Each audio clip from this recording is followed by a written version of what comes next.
You are watching Poonch Live. बहरहाल जो यहाँ का वाक़ा है, हमें इस सारे में अगर एक अफसोस है तो वो ये है कि कल प्राइम मिनिस्टर साहब ने जो स्पीच दी उसमें उन्होंने शर्तन भी एक दफ़ा भी पूंछ का नाम नहीं लिया। अगर पूरे हिंदुस्तान में देखें तो सबसे ज़्यादा कैजुअल्टीज़ जो हुई वो ज़िला पूंछ में हुई, फिर उसके बाद राजौरी में हुई। हिंदुस्तान में कहीं पे भी इतनी कैजुअल्टीज़ नहीं हुई।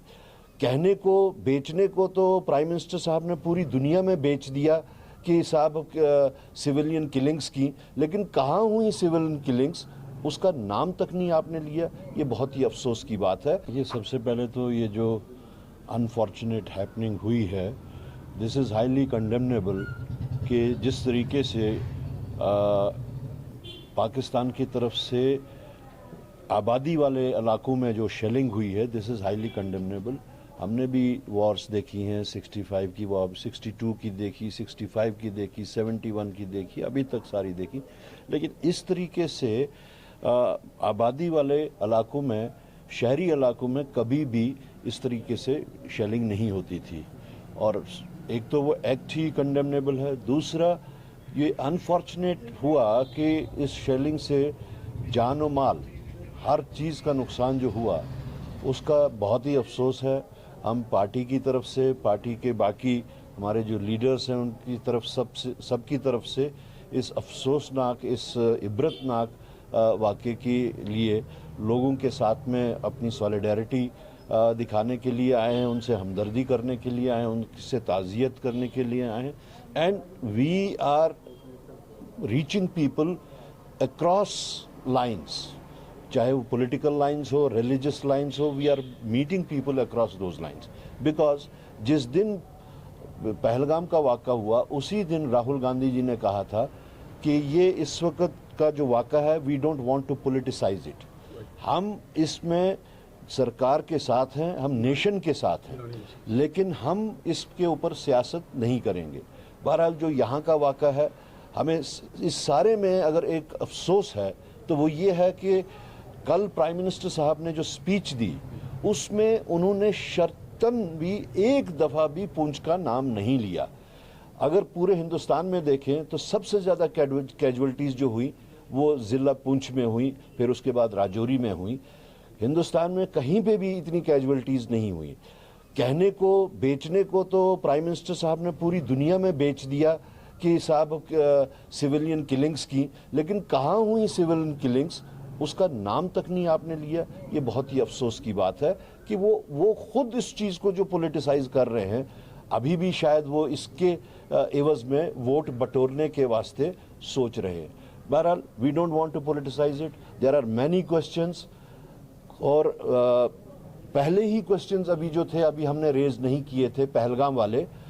अभी ये जो नए क्वेश्चंस रेज हुए हैं इसमें सबसे बड़ा क्वेश्चन ये है कि अनप्रेसिडेंटेड जो एक्ट हुआ कि किसी थर्ड पार्टी, थर्ड कंट्री में हमारा ये जो सीज फायर है वो अनाउंस हुआ और उसके बाद में जो कंसर्न्ड मुल्क हैं वो उसके बाद में ऐलान करते हैं। मैंने आपसे पहले ही कहा we don't want to politicize it, लेकिन अगर वो ऐसा कह रहे हैं तो question arises, does BJP agree to third party intervention?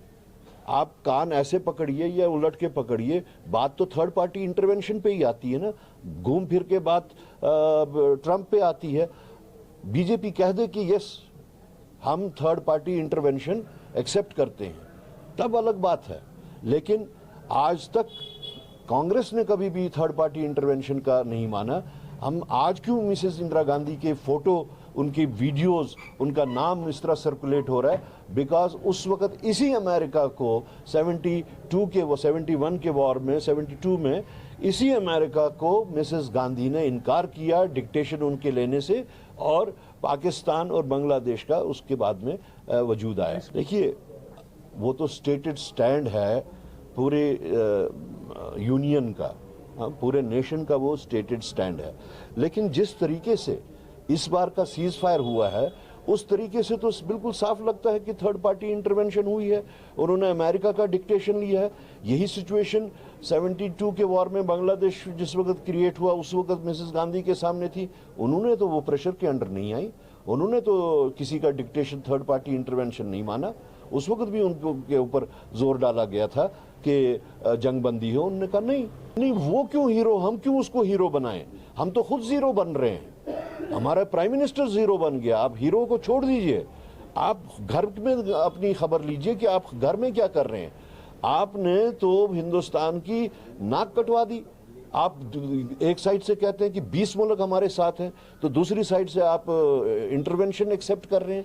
तो व्हाट आई मीन टू से इज कि इस वक्त हम इन क्वेश्चंस में नहीं जाना चाहेंगे। हमारी डिमांड जो है, राहुल गांधी जी की जो डिमांड है, उन्होंने कहा है नंबर 1 ऑल पार्टी मीट हो, दूसरा पार्लियामेंट कन्वीन हो, बिकॉज द कंट्री में 140 करोड़ हिंदुस्तानी हक रखते हैं ये जानने का कि क्या हुआ। 140 करोड़ हिंदुस्तानी ये जानना चाहते हैं कि कैसे ये सीज फायर हुआ, किसने करवाया। ये कहते हैं अंडरस्टैंडिंग, वो अंडरस्टैंडिंग क्या है 140 करोड़ हिंदुस्तानी वो जानना चाहेंगे, और ये सब बातें पार्लियामेंट में ही। देखिए, false propaganda is false propaganda, जहां से कहीं से भी हो। एक साइड से उनकी तरफ से हमारे ऊपर, हमारी शहरी आबादी पे शेलिंग हुई, हमारे यहाँ पे तकरीबन 13 लोग इस डिस्ट्रिक्ट में शहीद हुए। बल्कि हम तो सरकार से यही मुतालबा करते हैं कि जितने लोग इसमें मरे उनको शहीदों का दर्जा दिया जाए, वो रिकग्नाइज किए जाएं, ताकि उनकी फैमिलीज को आगे डे टू डे जिंदगी बसर करने में सहूलत मिलेगी once they are granted this status of martyrs. बाकी जहां तक पाकिस्तान का ताल्लुक है, जो वो प्रोपेगेंडा करते हैं उसका जीती जागती मिसाल जो है हम वो सुबह से देख रहे हैं। उन्होंने ना तो कोई प्राइवेट ये देखा कि ये किसका घर है, ये हिंदू है, ये मुसलमान है, सिख है। बंदूक का गोला वो देख के नहीं आता, ना गुरुद्वारा को देख के गया, ना वो मस्जिद को देख के गया, ना ही वो मंदिर को देख के गया। तो ये ड्रास्टिक एक्ट जो है, दिस इज हाईली कंडेमनेबल।